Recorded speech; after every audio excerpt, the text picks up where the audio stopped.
The White House explains the decision to supply Abrams tanks to Ukraine.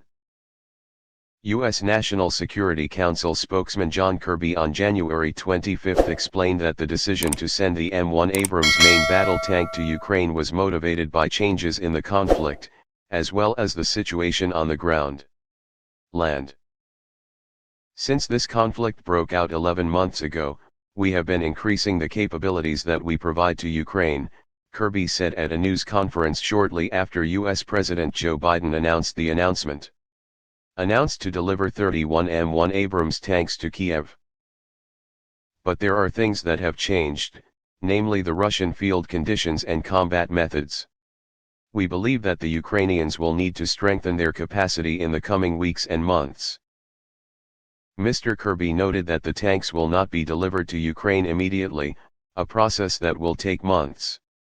At the same time, the training of Ukrainian forces to operate the giant 62-ton tanks will soon begin.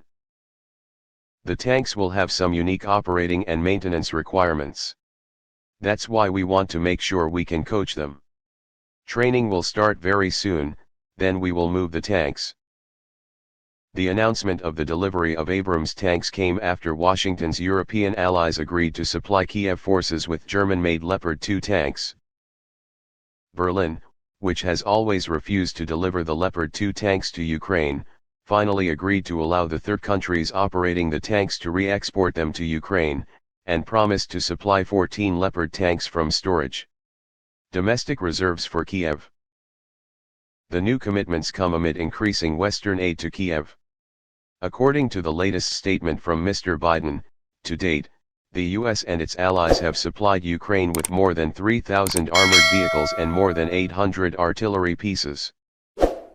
Moscow has repeatedly called on the West to stop pumping weapons to Kiev, warning that the aid would not change the final outcome of the conflict but only prolong hostilities and cause more suffering for the Ukrainian people.